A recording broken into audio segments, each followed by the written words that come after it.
In today's video, we're going to talk about what the election could do to your investments. We have gotten this question a ton recently. And so we're going to talk through three specific charts to give you some peace of mind, some more understanding of what do markets do during president elections and also through presidential campaigns. And we're going to look at Democrats, we're going to look at Republicans, we're going to look at having split offices with Congress, and we're going to help you understand and be better informed and educated as you look to make your investment plan moving forward. Joe knows taxes. Joe knows the market. Joe knows Social Security. Joe knows income planning.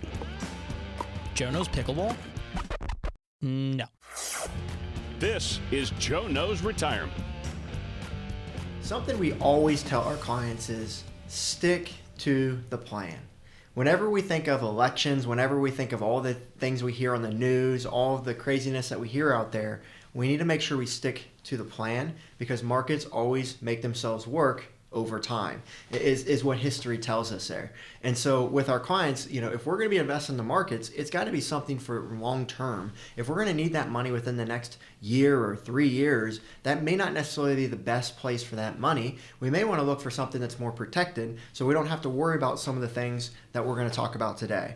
But with that being said, let's talk about what could happen for some of that long-term money that you have. And now, first, I want to start off talking about what elections can do. And now, whenever you look at the election year like we're in right now, and we know there's a very polarizing sides right now, and you can see that it's going to be very volatile. But typically, markets are going to settle down over time, and I've got charts to show what that could look like over time based on what we're seeing. And what we typically see is that the fundamentals and the economic health is really going to determine what the markets do. It's not going to be the election. It's not going to be the buzz news. It's going to be what's actually the data saying. And that's whenever we make investment decisions for our clients, we're not making emotional decisions. We're following data and making strategic decisions based on market trends and what we're seeing when we run the numbers. So for example, if we see Amazon's on the news and we see Amazon has done really well and everyone's talking good things about Amazon, we're not going to decide to invest in Amazon based on that because that's just an emotional reaction. We actually want to see what is Amazon doing? What does their financials show? What does their balance sheet shows? Are they going to be a profitable company moving forward? Is this a good place to invest? And so for our clients that we work with, we ensure that all the investments we invest in, that we're actually looking and seeing what is this case and is this going to be the place we want to hold our money. We don't want to just make decisions on what we see on the news. And as you know, the elections are going to get the headlines and the news, but that's not going to necessarily drive the results of the market is what we see. All right, so the first chart I want to talk through, it's pretty interesting. So this chart is going to show us basically each year of a presidential campaign. So 1, 2, 3, and 4, and we're going to see what is the average return of the S&P 500, and we're going to see what is the range of the S&P 500. So obviously the average return is going to tell us historically, what is typically done in each year of a presidential campaign, and then the range is going to tell us how volatile were the markets during that time. And so we'll go ahead and pop up this chart here. And as you can see in year 1, the average return is about 8.3%, but that range is much more shrunk than year 4 as an example. Year 4 is really, really wide. And so that's what we're seeing right now, right? Pre-election, we're seeing a lot of news, we're seeing a lot of buzz, we're seeing a lot of unknown, and that's going to lead to more volatility.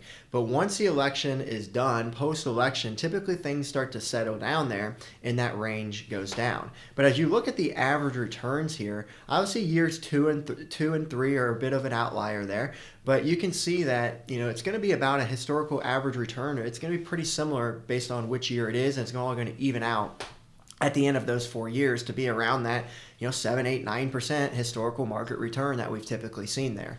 And so, you've always heard this concept, which I believe in, is that when someone does get elected into office, they're not going to really be able to get their agendas across right away. It's going to take a few years, and that's in my mind why year 3 and year 4 are a bit higher from a return standpoint, because now the policies are starting to get implemented and get in place and get followed, and there's not as much mixed things going on. And so that's something that a lot of experts have considered, and that's something that you could depict from this chart that we're showing you here. So what I hope we get out of this chart is we don't want to try to time the market here.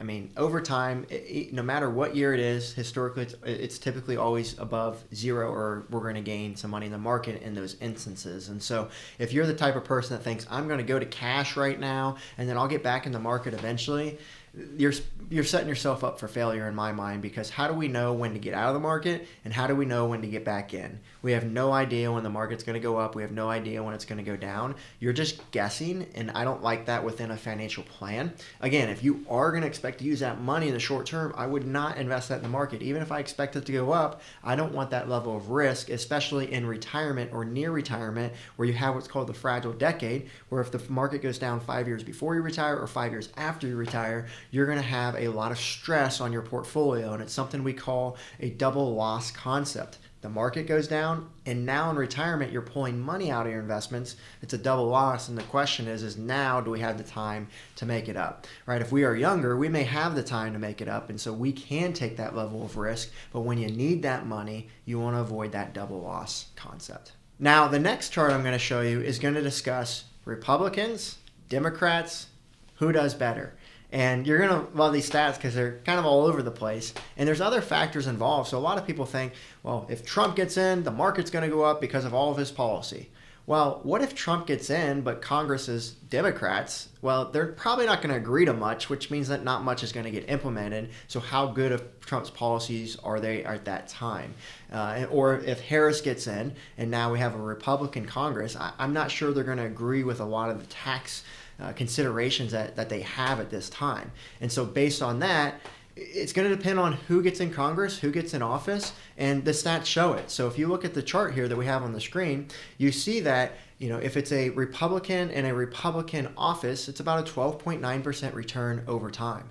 Well, if you got a Democrat and a Democrat, it's about a 9%. So you could argue that Democrats, if they own the office in Congress, that they're going to return less historically. I mean, that's what the data shows. Although, if you look at it, if it's a split office, so let's look at Republican and Democrat, you're looking at 4.9% for Democrat Congress and Republican president. That's a very low return comparative to if we have a Democrat president and a Republican Congress, it's done much better.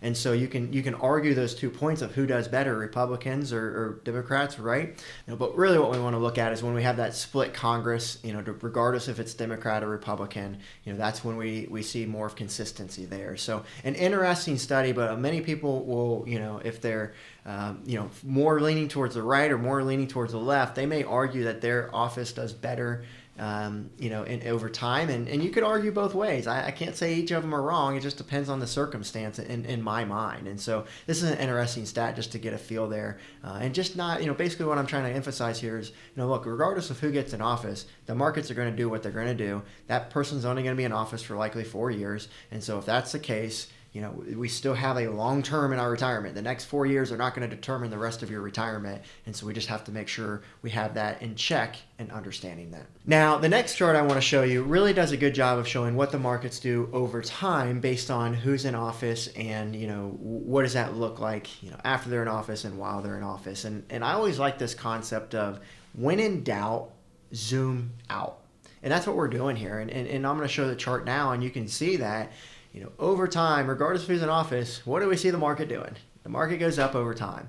Now, you can see during certain presidency that may have gone up more than the other, but the point is that if the next 4 years, no matter who gets in office, is really, really rough, well, what's it going to do the next 4 years or the next 5 years, the next 10 years, right? And so we have to have a long-term focus whenever we're thinking investing in the stock market, investing in more growth-oriented type of vehicles. And so hope this chart just really gives you an idea that, look, it really doesn't matter who's in office for your investments. It's all about how you plan moving forward. Now, if you ask me from a tax standpoint of how much of that's an impact, I would argue that it's a very big impact, as Harris and Trump have very different policies regarding that. And so, you just want to make sure that, as you vote this year, you vote for whatever you feel is best, and, just make sure you understand that it's all about having an investment plan throughout times like this when there's a lot on the news, when there's a lot of emotion. Just make sure you have a plan set to make sure you're on the right path. And if you like the videos that we post here at Peak Retirement and our Joe Knows Retirement podcast and YouTube channel here, go ahead and like and subscribe this. And also, I would love your comments on this video. Whenever we do election type videos, we always get some interesting comments, and I'm glad to hear what your feedback is. What did you like about this video? What did you not like? What other videos would you like to see? We appreciate the feedback. We love to brainstorm with people and making sure that we can be very open-minded to ensure we're better understanding this situation. So with that being said, have a great day.